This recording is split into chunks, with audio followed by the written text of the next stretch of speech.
All right. What's up, guys? What is up? Welcome back to another episode of Deck Talk Podcast, and we've got one heck of an episode for you. We've been talking a lot about some largemouth, and today we're going to be talking about some smallmouth, and we've got nobody better to talk about some smallmouths than Bailey Eigbrett. I think I said that correctly. Nailed it, man. So, uh, so guys, if you don't know, he is from the Serious Angler podcast, and if you have not seen or heard of it, shame on you. It is one heck of a podcast.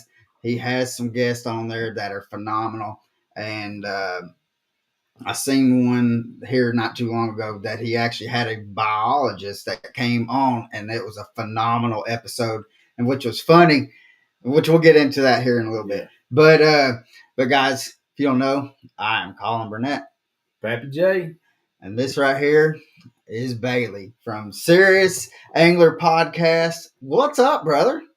Good, man. Appreciate you boys having me on here. Nah, anytime, brother, anytime. I know we ran into each other, and it was kind of a weird situation of how we ran into each other because I was doing a little bank fishing, and because I did not want to get the boat out, and I think it was like 27, 28 degrees. It was below 30 degrees. Shoot, And I seen Caleb Bell, and I went over there to him, and he happened to have Bailey and our other good buddy Alex Rudd with them, and so, but that was way back in the wintertime, wasn't it? Yeah, that was like early mid-January. I was on my trek home from Florida, and so obviously I had to stop and see the boys. And we're like, well, obviously we got to go fishing, but our only day to go fish, it was like launch at 8 a.m. was 10 degrees, and so we just said, hey, when it looks crappy like that, what are you gonna do? Just you might as well. And that was, I was surprised. I mean, not really with Caleb. Caleb goes out there, and I was surprised one that he was not wearing chacos. If he wears some sandals that pretty much all year round, but I was kind of surprised that it was nice to be able to finally meet you. I've watched your YouTube channels, I've watched the podcast, and then to have you and Alex there, it was great to see both of y'all. Yeah, dude, it was great to meet you in person before we even kind of got in touch, and obviously Alex helped introduce. But yeah, it was that was a rowdy morning. You knew if it's cold when Caleb's actually got shoes on. That was dude, he's a whole other level of psycho in a good way, because he was. Alex and I showed up at the ramp at sunrise, and he had already been out for like 2 hours getting bait, so he was even colder than we were with no sun. But it's always, even though the fishing might suck, it's always fun when you're fishing with your boys. It's always a good time on the water. Yeah, and I mean, and you had two of the guys, and I tell people all the time that Caleb and Alex are like fish whisperers. I don't know what they do. They can go anywhere and they can catch some bass. And if they have a day to where it just sucks, it's a rough day on the water, because them two guys can catch some fish. Yeah, that's for dang sure. Alex, he stinks. He's okay. It's bad when you bring him up north and he struggles to catch bass. But no, I'm just kidding. He's bad luck. What I determine Alex is. But Caleb, Caleb is, like, Alex and I have talked about this so many times. Caleb is on a whole other level. Like, if you told me he had fins, I probably wouldn't be that surprised. No. That dude might as well have a set of gills, because he seems to just click pretty well with about any species that exists. So yeah, and that's and the thing is, it's not that he goes out there and he catches some monster fish, and it's, if he sends me a picture a couple times a week of him having an 8+ on the boat, it doesn't surprise me. And if it's just a couple times, I'm asking him what's wrong. So, so how did, since we're talking about Caleb and Alex, I know when I talked to you last Alex was actually up there with you, correct? Yeah, he comes. He 2 weeks ago. Yeah, 2 weeks ago he came up for a week and kind of showed him around because New York this time of year is just pretty silly. About every lake right now, you're going to catch a bunch of fish. You're going to catch big ones. This is the Our fish are naturally pretty dumb throughout the year, but this time of year they're dumber than normal. And I've always talked about it. He's never experienced it, so we just decided, hey, let's send it. And he came up here and showed him a little glimpse at just how dumb it can be in New York. Yeah, because usually I'll see when he goes up north and he goes and hangs out with a fellow named Benjamin Nowak. I mean, I don't know why. I mean, it's not like they have big fish in Michigan. Yeah, So Ben he's the smallmouth guru, man. he A lot of is what I know is from Ben. right, and the thing is the he watching his videos is where I kind of learned really kind of how to hone in on my forward facing sonar, Mm-hmm. and just because I mean he's a phenomenal. I mean he's a wizard at it. No doubt. So was speaking of smallmouth. What is it like? I mean, you fish down here in the Chattanooga area, and you fish down in Florida and stuff like that. What what is New York for the guys that are and gals that are south away from New York? What is fishing in New York like? In smallmouth in specific, Yeah, we'll go smallmouth specific. uh, honestly, I think there's nothing really similar. I would just say, like, if you've never gone north, there's not a lot that compares to like trying to catch smallmouth down the tail races, things like that. It's kind of hard to, I guess, to compare the two. Really, I mean, it's yeah, you have two different styles of smallmouth fishing. I almost think of them as completely different up here in New York because you got all of our Finger Lakes, which are inland glacial lakes that are essentially just long fingers of they're just bowls with some grass when they're not being sprayed essentially. But those smallmouth are very different from the Great Lakes smallmouth, Right, at least in my personal opinion. But a lot of it is very clear water. It's these fish are very active. They're especially right now this time of year. They're very fat. They're big bowling balls because they got gobies. They got little chicken nuggets running all over the bottom of the lake that they can just splurge on. So they're typically right now they're about as wide as they are long, and they're fun because they're just ready to eat. And so it's I guess a great way to describe it is Great Lake smallmouth specifically. You got a lot of clear water. If you're willing to brave, the bigger water, it's a hell of a time because you're catching these fish, say in 20, 30 foot of water, and you're seeing them halfway down. right, It's kind of like an aquarium, if you will. Especially when they move up shallow, it's a pretty remarkable.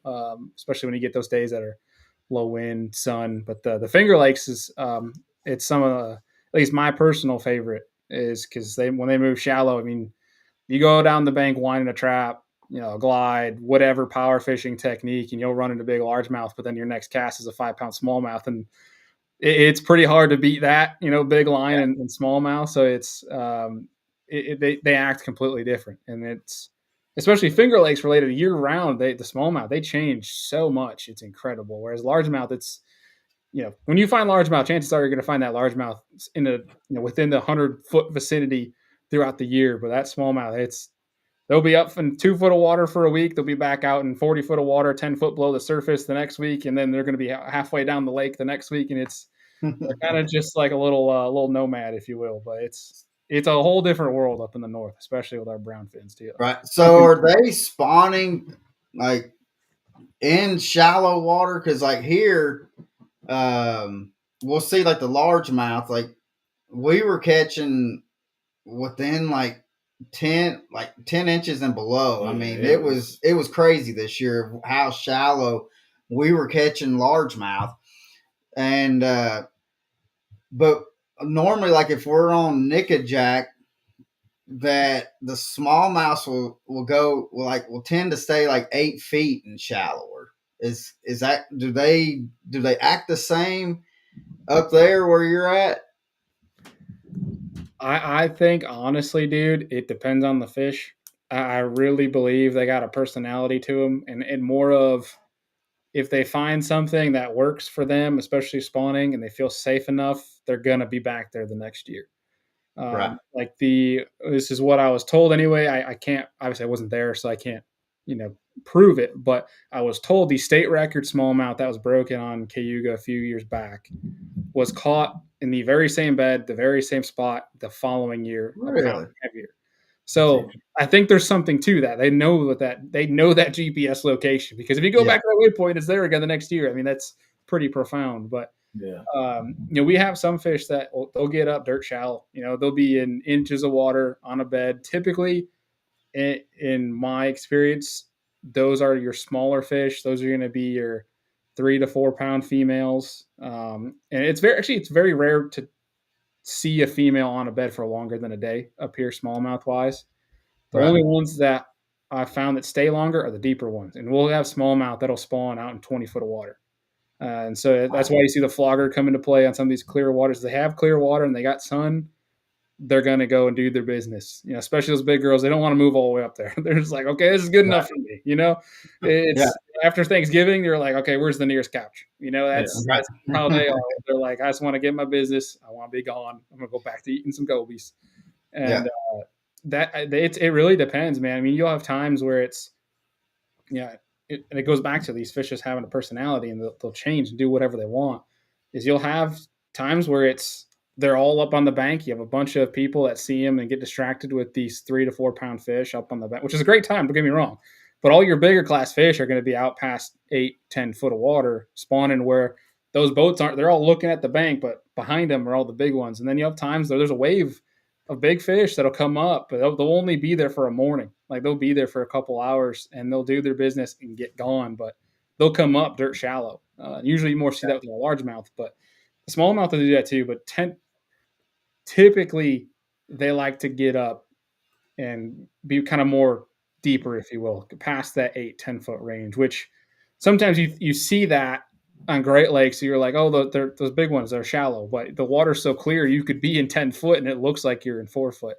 So it kind of and that's, to me, it just blows my mind that I've got some other buddies and stuff that live up in Michigan and stuff, and like they'll show like do like YouTube, and they'll look down and they're like, we're in like 25 foot of water and it looks like it may be 4 or 5 foot deep. And I'm like, it just blows my mind.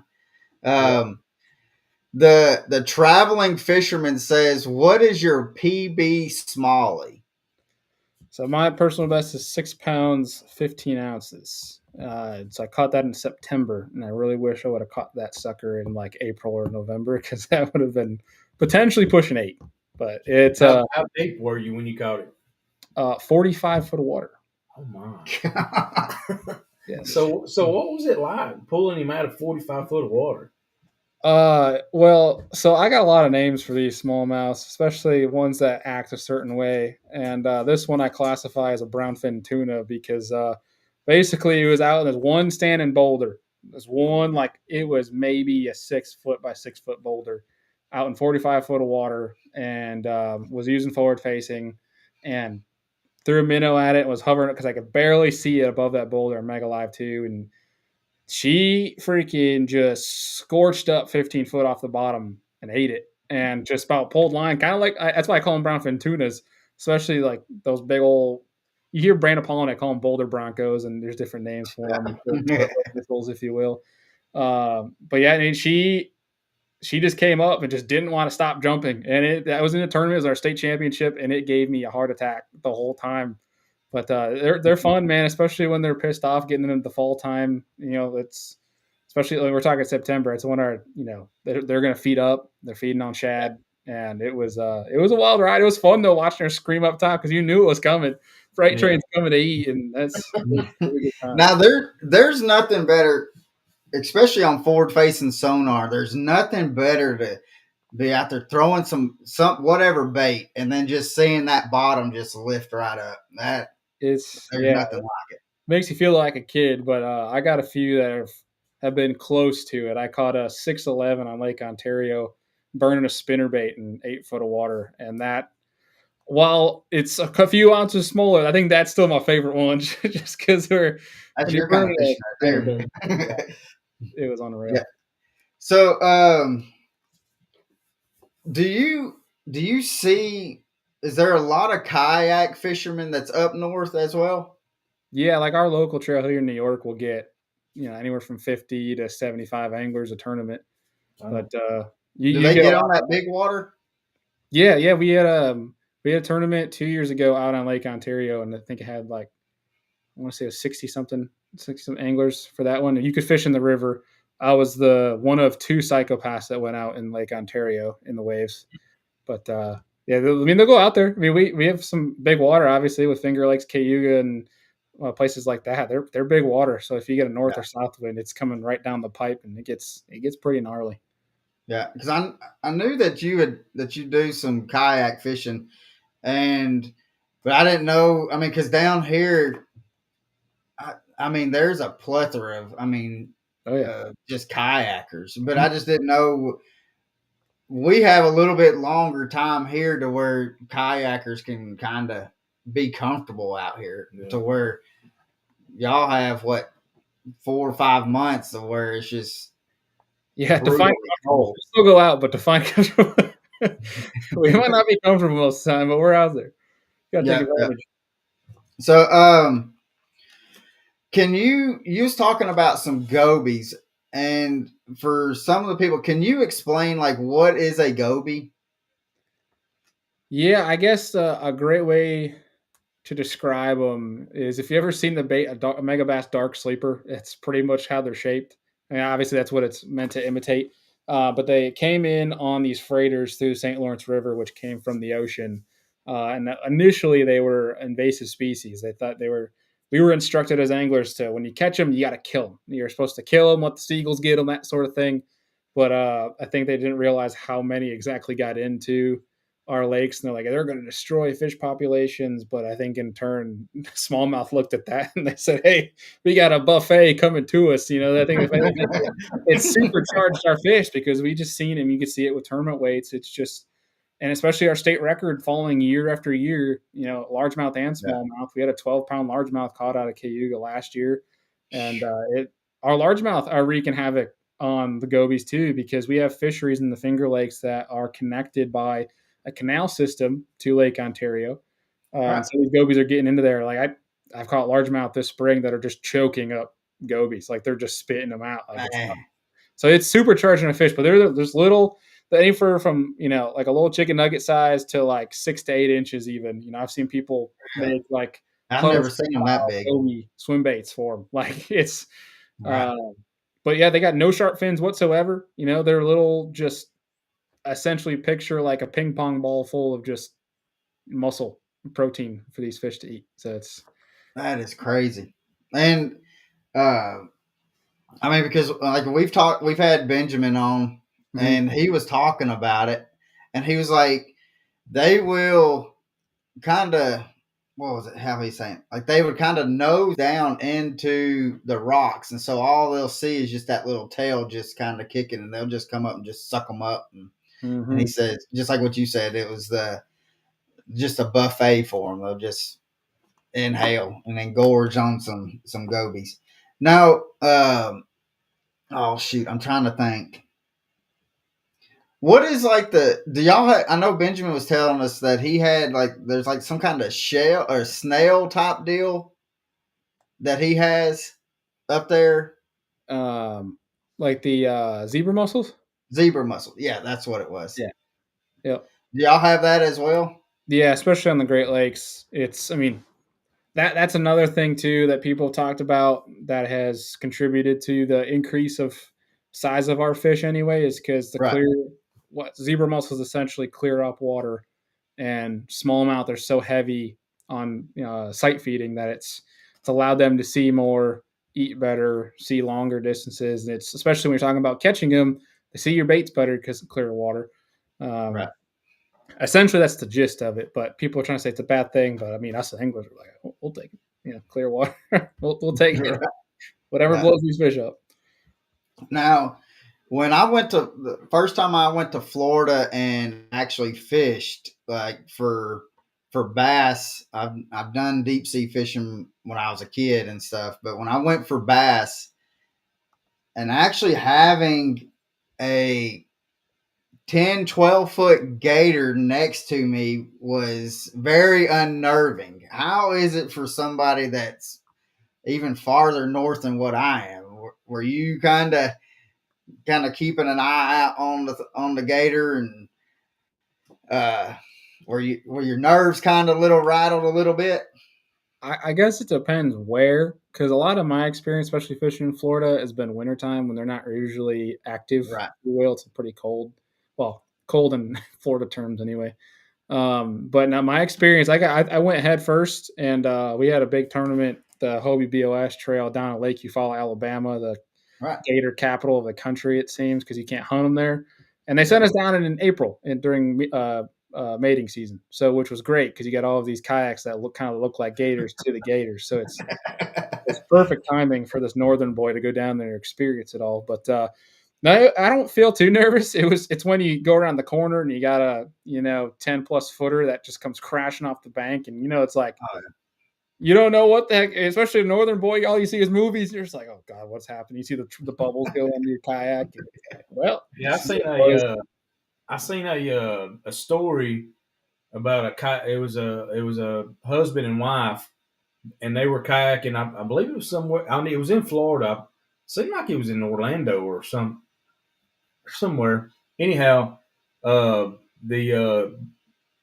gator had flipped the wife's kayak, and essentially, done its thing, and the husband tried to intervene, but it they couldn't. There's no intervene. Yeah, there's no intervene. So just be careful. I mean, yeah, I've been told so. Like the more private, off the grid lakes in Florida are the ones you got to look out for. Mm-hmm. Like your bigger lakes, like a Harris Chain, stuff like that, they get hunted and stuff so much and so managed that they're more afraid to use for the most part.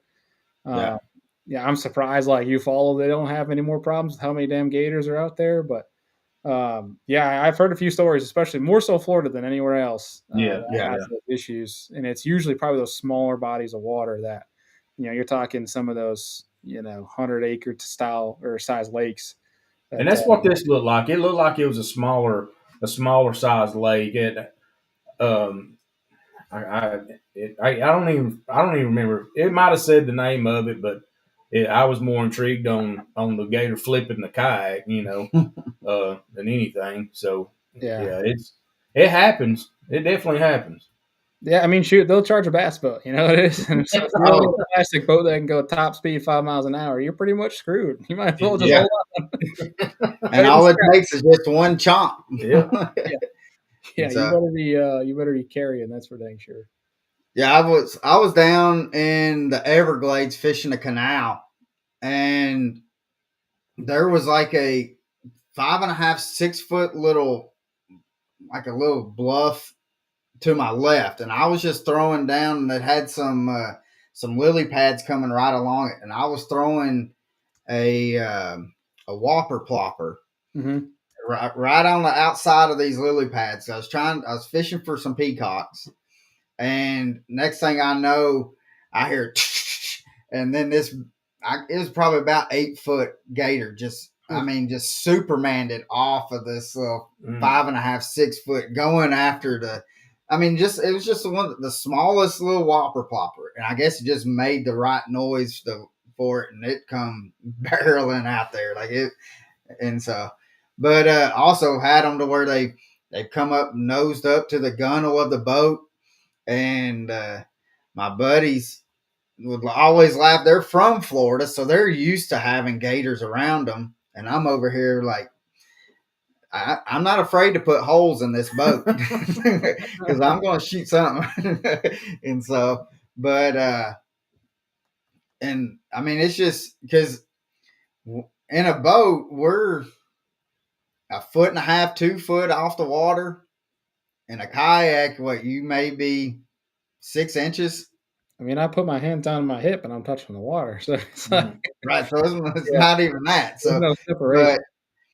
And just imagine, just one little tail whip can get them up on top of the boat. I can just imagine what they would do on a kayak. Yeah, So. no, I'm good. I'm I'll be honest, I'm more afraid of the snakes down there than I am gators, just because they're quiet. Gators at least let you know that they're coming for you.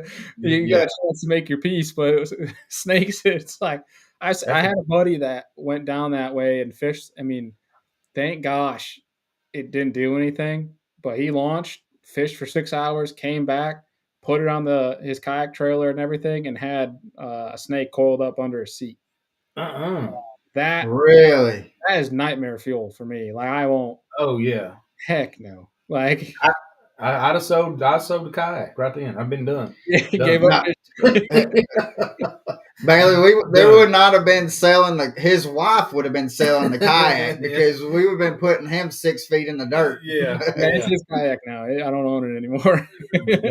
done. But I mean, I've seen them to where like they've wrapped around like the motor and or even like the jack plate where they just kind of just sit there on the jack plate. Yeah, no thanks. So now I want to talk about some baits. How often, because I think this is one of the most, especially in the South, it does not get used hardly enough. I know it's more used up north. How often do you use a tube? For smallmouth, it just depends. It's kind of situational for me. I kind of pull it out more when they're being a little bit trickier and they're specifically like on bottom. Right. I honestly pull out the tube more for largemouth than anything else, especially flipping a tube. Well, I say tube, it's kind of cheating. It's a craw tube, so I guess you kind of not technically a tube, but in the way you think of it, like on a jig head, it actually makes for a pretty good offshore bait. But I mean, it just comes down the line of like if they're going to be tricky or not. Just because you can tend to lose fish pretty easy on a tube. So it's like if they're not eating the football jig, I'll try it, but I know that they're bottom oriented. They're eating gobies or crawdads, things like that. I'll always have one with me, especially on the Great Lakes. But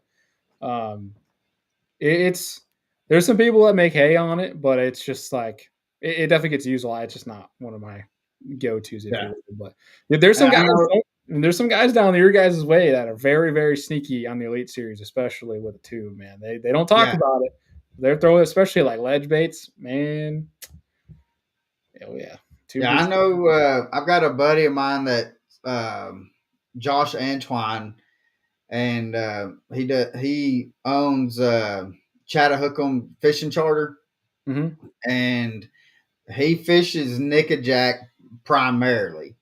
And he will pull out the tube. He's from Michigan, and he will pull out the tube on a rare occasion, especially if he knows that somebody's not going to pay too much attention to what he's throwing. So, but he'll pull it out, and he does good. And I tell him all the time, like down here, it is. I think we could definitely catch more fish and utilize it more than what we really do. Mm-hmm.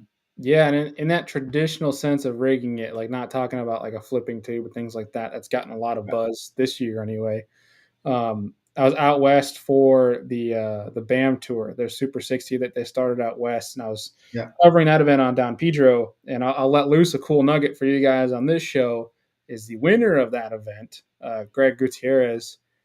All these guys are scoping and they're using minnows and stuff like that. And I watched it firsthand on these guys' screens, like watching these fish chase, come all the way up, fired. And you guys know the feeling. It's like they got a stop sign on your bait because they halt and they leave. Yeah. Well, Greg Gutierrez was hovering a white tube and getting all of them to eat, which is a pretty sneak. As soon as I went home, I ordered white tubes, and I have been trying it since then, and it works. But it's at least my sample group of fish is a little bit easier to get the trick. But it was a pretty cool deal watching somebody hover a tube, and you can see like everyone knows how a tube kind of spirals down. Watching that thing kind of hover and dance, it's a little sneaky deal. Yeah. That we actually had angler Marty Lawrence that fishes the Super 60 or the BAM, and he was talking about it, and I think that is a very good tournament because you really don't, being on the East Coast, we don't really hear anything about the West Coast anglers, Mm-hmm. and I think this is something good and that they have out there that I think is going to be a pretty good little tournament series for them.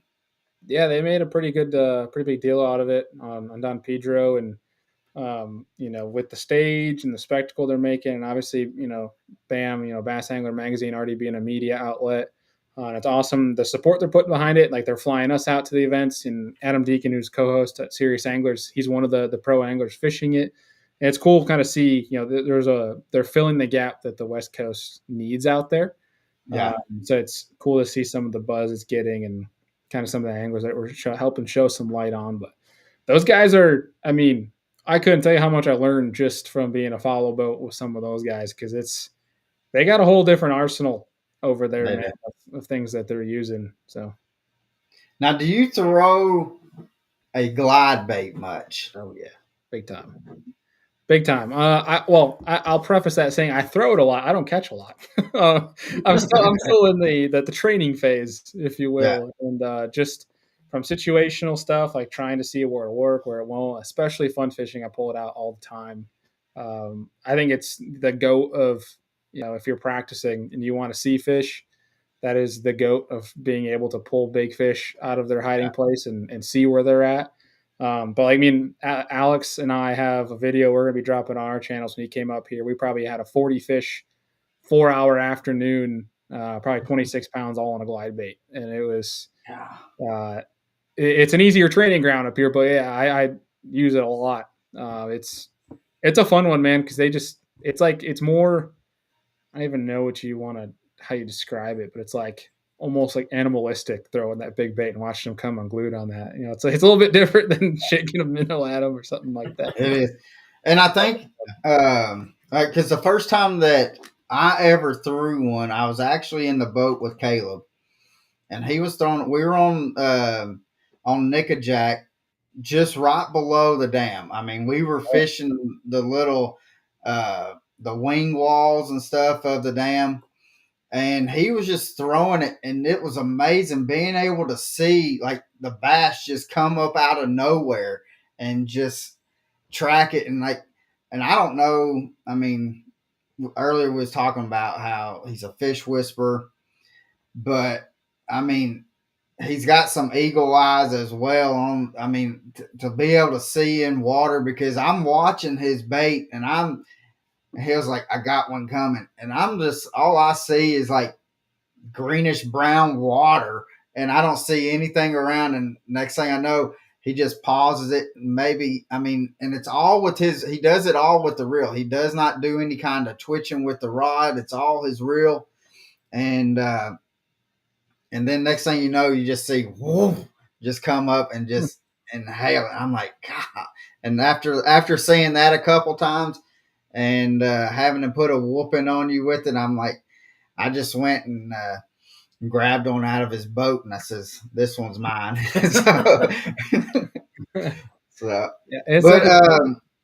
What has been, with all the traveling and stuff that you've done, what has been your favorite fish to target? I think for the fact that I have a pretty healthy population of both smallmouth and largemouth up here, that I've really enjoyed chasing big spots. I think that's just, I think I like the feeling of when you go to a brand new fishery and just that open-mindedness and excitement because everything's brand new. I think that's why I find it so exciting when I get a chance to go chase some big spotted bass. Right. I think right now it's number one for me anyways, but I always say that until I go and chase largemouth or smallmouth, and then it's like picking, when somebody asks you what's your favorite way to catch them, the best way for me to describe it is just whatever they're eating, because it's just, it always switches places, but I'd say big spots, I think, just because it's a whole new world for me, especially in the learning processes of how they operate. And I had to make a pit stop before I came to Tennessee and saw you guys and fish Lake Lanier and give that a whirl. I was about to ask, did you fish Lanier? I did. It was I didn't even have to leave the ramp. I already caught a 3-pounder off of it, so it was like it's a fun time, especially they come unglued on it, and I fish places like Lake Norman and stuff that have healthy populations, and it's I have to say Spot right now. Spot's number Now, one. do y'all have a lot of spots up there? We got none. I think None? the most north you can catch a spot, I want to say it's West Virginia, or maybe no. I mean that's wrong. I think Ohio River, and that might be the most north you can catch a spot. Yeah. Hopefully they never come up this way, especially Alabama. No, you don't want them. Oh, yeah. No, So, don't get Alex Road on that topic either. He'll go on for an hour about how. Yeah, that's a rabbit hole that will not end. Yeah, he's right. He has every reason to be. But yeah, we don't want him up here. Yeah. Now, when you was on Lanier, did you happen to throw a Berkeley Credge? Credge, no. I threw a shaky head, a minnow, a glide, a football jig. I think that's about it because that's all I really needed. And I got more distracted with big stripers than I did spots. Right. Yeah, because I learned from Alex. He went on Lanier, and I'm trying to think. He was with somebody that fishes Lanier all the time. Yep. And they were taking that Berkeley Credge, like they were waiting for them to kind of school up on the blue herring. And once they started seeing them explode, they were throwing that Berkeley Credge and they were working it. I mean, they were burning it back. I have never seen anybody work the Credge that way. And I talked to Alex after that, and he said, man, that's the way to work it. And especially if you have any kind of schooling fish, he said that is the way to catch a lot of them. I mean, they were raking in some monster spots. I could not believe it. Yeah, I'm trying to remember his name off the top of my head. And I feel ashamed that I can't remember because I've actually talked to him on several occasions, but he fished the Classic this past year. Yeah. But yeah, he's I think he's sitting well too in the opens. But yeah, I mean it's a pretty popular bite down there, and it's more so starting. I think I want to say around now, if or not earlier May, it might have started, but definitely a summer bite. And now you got 3 different sizes of the Credge. I think there's launched 2 new ones too. But yeah, it's that was one thing Rod was telling me when he was up here. He's like, we got to get you down for that bite, dude. You got to try it. Yeah, if you want to catch some nice spots. Lanier and Altoona has some pretty decent ones as well. Yeah, I'll tell you what. I'm Northern California was a fun freaking place to go catch some spotted bass. I'll say that. Really? I didn't know they had them out there. Oh, I mean that's where a lot of the world records have been broken. Is out in California. Really? I knew that. What was it? Was it on like Clear Lake or the Delta? No, the Delta doesn't have any spots in it. But I want to say it's like Bullard's Bar was one of the lakes that had them. That's where like Cody Meyer and those guys were breaking world record spots at because they're like 10, 11 pounders.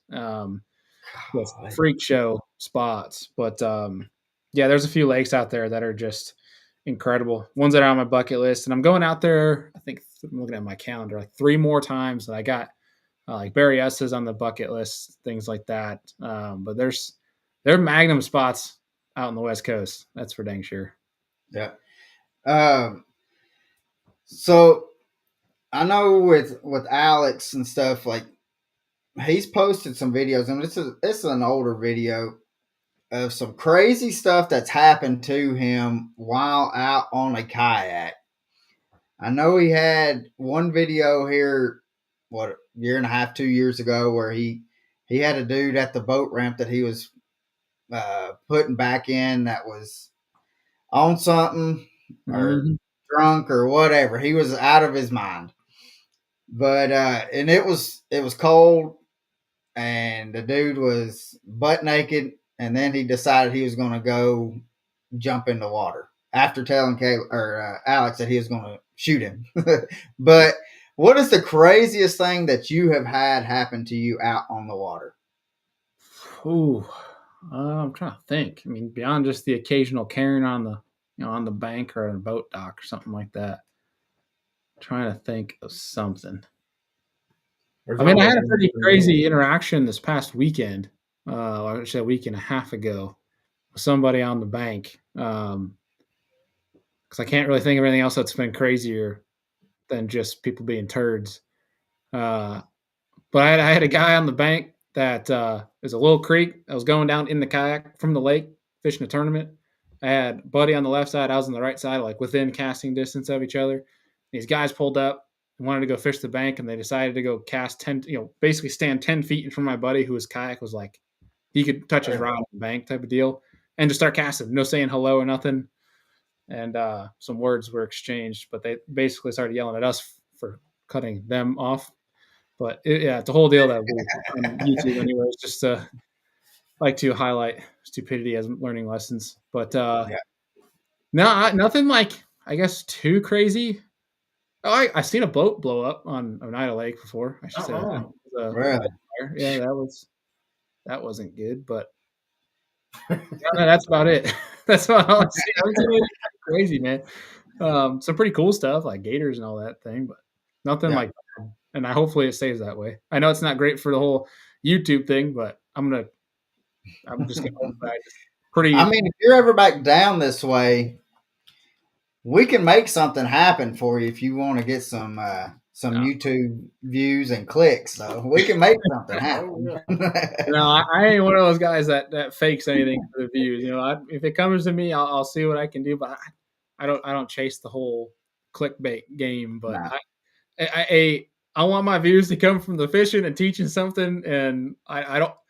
If the only eventful part of my day is fish catching, then that's good by me. I don't need anything too crazy. Yeah. That's why I don't fish docks too much, anyways, dude. Just because I hate dealing with the random Karen. You know what I mean? Yeah. Well, see, that stuff with people. And it's funny that you say that, and I don't know, and it might just be because, I mean, I grew up in Nashville, and then we moved to Chattanooga.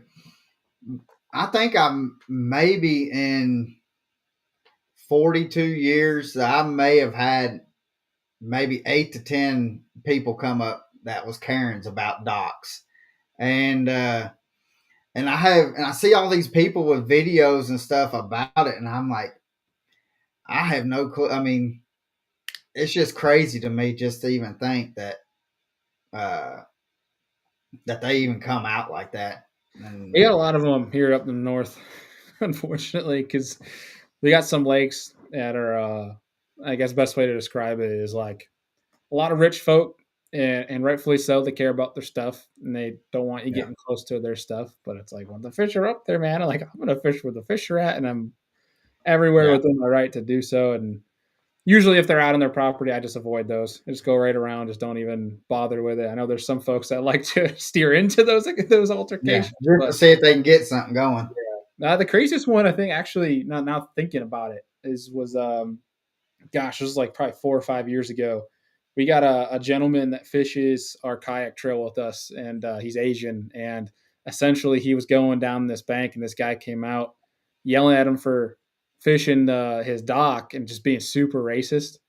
And chatter got around of what was happening. So about 15 of us all went and fished his dock at the same time for a good 45 minutes. We're like, "Oh, you pal." And that was probably the craziest one. But usually people, it's uneducation, or if it's just simply they're probably having it, the way my dad had taught me was like, chances are if somebody has the nerve to come out to you and yell at you for no reason for fishing, chances are they're having a much worse day than you are. So just say hello, have a good day, and move on. It's hard not to say more, and the thing is, and I'm surprised, especially with the people that I have in my boat, because we have peppered some docks before, just trying to get up underneath them. I mean, if they're sitting on the back deck and it just sounds like gunshots are going off, pow! I like to call it ringing the dinner bell. Is what I like to call it. There you go. So he's done a lot of ringing the dinner bell. That's for dang sure. Yeah. So I know you got to get off here pretty short. Can you tell everybody how they can get if they're wanting to follow you, where they can start following you at if they're not already? Yeah, I mean it's pretty simple. If you want to listen to the Serious Angler podcast, obviously you guys have a great podcast here at Deck Talk. If you're looking for any more additional like misinformation that we spew, this is all great information from these guys. We're all the people that don't know how to fish. So if you want to hear that in Serious Angler, we're in the same boat. That's why we have people like you come on to make us look good. No, I'm just joking. But no, that's, I mean, we do this podcast just so, I mean, I wanted to start a podcast just so I can get more information for myself. It was kind of a greedy thing because I enjoy talking to people. Yeah. And if I could have somebody come on and I can pick their brains for a little bit, then the better off I am, because there's going to be situations that I can be like, I can remember Bailey was telling me about, let's try this. And that was the reason why I kind of started it. But then I wanted to do the live because not a lot of people have the opportunities to talk. We have a guest every week, and like they don't have the opportunity to be able to even talk to you, because they may be down here and you're up north, and or even like an Ike and Ellie who we have coming on here in a couple weeks, and we have more opportunities with being with doing YouTube and then doing the podcast and stuff. And we go do events and stuff for Bass and the MLF, and we go to the Classic and ICAST and Red Crest, and we get to talk, and we're buddies with all these guys. So, and it's more or less, it's now gotten to where bring on my friends and let's just talk about some fishing and go down some rabbit holes. And so, and that's kind of like how it is with your podcast, like, because y'all go down some rabbit holes too. So yeah, that's for dang sure, and I think that's part of podcasting nowadays. I think if you have a regimented timeline podcast, I don't want any part of it, because it's just you got to make time for some shenanigans, man. You got to have fun with it. But yeah, it's same deal over here, and I appreciate y'all for the invitation. If people want to listen to Serious Angler podcast, it's wherever you find Deck Talk, you'll find us, and then. You can find me on social media or YouTube, Be the Fish. It's my personal stuff where I do all my kayak fishing, and DMs are always open if anybody wants to chat. Yeah, and I've got his links and stuff in the description, so I made it easy for you. All you gotta do is just click those links and go and subscribe and follow him. I mean, because again, he does a lot, especially on his personal YouTube, that he does a lot of teaching. The podcast stuff, like he's had some killer guests come on. Like I said earlier, he had a biologist come on, and which was funny. We were just talking about this morning who we were wanting to, like how we can get other people and stuff, because we're wanting to kind of go bigger than just bass fishing. Yep. And so we've had crappie guys, we've had catfish. We're wanting to have some like deep sea fishing and saltwater guys and stuff. So we were even talking about having a biologist come and talk, and because I want to talk to you. I'll send you a message here later about how to maybe get the same person or something like that, how to get in contact with one. Get you guys Stephen Barden, who runs the MLF Fisheries Management Division over there, but also does a lot of private fisheries, assists with a lot of state agencies down in Texas, big on bass, big on crappie, multi-species guy. Happy to connect to you guys. You should definitely have him on. He's a good dude. He's awesome. Shared many beers with that guy. Just as much as he's a nerd, he can talk the talk with Bassin too. And it's a cool deal that we started this year. Every 2 weeks, so bi-weekly, he comes on. We have a new segment on Serious Angler called The Real Biology. So every 2 weeks, he's on our show. We're having a new somebody from a state agency on, or a professional that's within the whole fisheries biology space. Because we need a lot more education in our sport for the anglers, because there's a big disconnect between state agencies and anglers and hunters and things of that nature. So it's trying to mend that, if you will. So I'd be happy to get you guys in touch. And he's a whole Rolodex about any state, anywhere you want a specialist for a lake, whatever it may be, he's your guy to go to. Heck Sweet. yeah.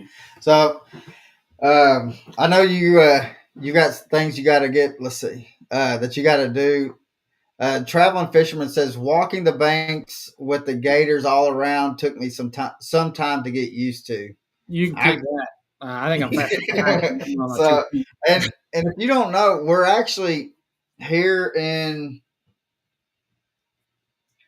I think 3 weeks. We're actually having the traveling fisherman on the podcast because he's actually on his way from Florida to Alaska. His wife is a traveling nurse, and so they're on their way. Go check out his social media as well, because as they're going through from Florida to Alaska, they're stopping and he's doing some videoing and lives and stuff, fishing all over the United States. I think he's actually in Canada right now, if I remember correctly. Oh, sorry to hear that. So, but Bailey, man, thank you for coming on, and we'll get you back on here sometime soon, and we'll pick your brains. Are you going to ICAST? I might be flying down for a day potentially, but I can let you boys know. But I think so. Yep, sounds good, brother. Well, guys, thank you for coming on, and we couldn't do this without you. And again, go check out the Serious Angler podcast. It is a phenomenal podcast. I listen to it while I'm driving down the road. If you want some serious talking, they do some serious talking, but they do go down some rabbit holes, so it makes for a fun podcast. And go watch it, enjoy it, and tell Bailey that you've seen him here on Deck Talk Podcast. And with that being said, we're going to get out here. The fat boy is hungry, and it is time to eat.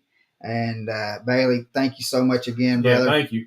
And we're going to get out of here. We will see you here on the water, and have a blessed day.